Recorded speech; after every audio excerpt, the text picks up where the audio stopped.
Hi there, Marc Lepage here, back again. Video number 36, I do believe. All right, so a quick tool for today. It's all about your emotional states and how you can gauge and actually use your emotions to move up and down on your happy level, I guess. So I got a sheet in back of me. I'm going to show it to you guys in a couple seconds. This came to me about 6-8 months ago. I was doing research on my behavior patterns and the emotional effects that go with it, and how our states can go from high to low. And this chart explains it. So here we go. I'm going to show you a little bit here. So this is not invented by me, but what I found was by Abraham Hicks. Emotional guidance scale. So I realized that we always have ups and downs, and I didn't know what was going on. And there's ultimate states and horrible states, right? So this, and I'll talk to you about what I've written down. This was about 6 months ago, and it's been on my wall since. I found like a way to use this and not just know how I feel, but how to use it and to actually change my life, right? Because emotions are very important, and your feelings about stuff are very important, and usually those will bring you into your state. So there are 22 emotional states, you could say. And I'm letting you read there, but you can go like the top is joy, appreciation, empowered, freedom, and love. Just imagine those, how good those feel. And we go to the bottom. The worst ones are fear, grief, depression, despair, and powerlessness. Right? So when you're living your life and you're feeling like this, it's bad. It's bad because there's nothing under that. And what we really want is up here. But even most people really don't even get up here, often or ever. Okay. So what happens is the first 7 are positive. And if you can live in your top 7 emotions, you're having a good time. You're having a good life. You're most of the time not frustrated. Things seem to flow. Right. And what I've written here is, this seems like life. I want to live.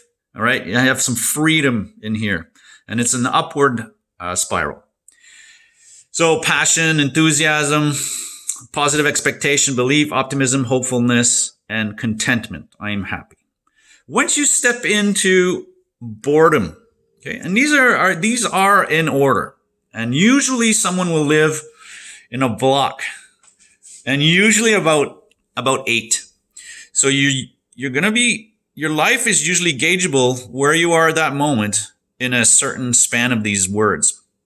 So once you get into boredom, then that leads to pessimism, frustration, overwhelmment, disappointment, doubt, worry, blame, discouragement, anger, revenge, hatred, jealousy, insecurity, guilt, unworthiness, and then your fear and grief. And on the way up, contentment, hopefulness, optimism, positive expectation, enthusiasm, passion, and then your joy. Well, I'll tell you what, someone who's living in doubt, worry, and blame is never in the joy state. It can't be done. The brain isn't programmed for it. Because if you're down here, doubt, worry, blame, you actually have to deal with doubt, worry, blame, and all that's in your head and spinning around is doubt, worry, blame, discouragement, anger, and you can go down or up. So the purpose, what I'm living for, is to maintain number 1, but always try to live in 1 to 7. Because to me, this is death and prison.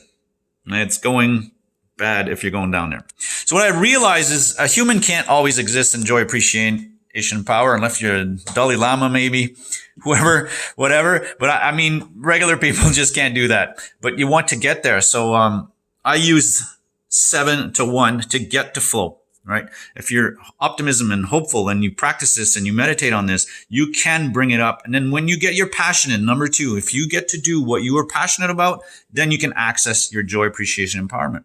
As long as you feel you can't do what you want and your passion has been killed, there's a joy level that you don't access to, right? So you want to come up. And that bottom part, I'm not saying you can't go there. You kind of have to sometimes. What did I write here?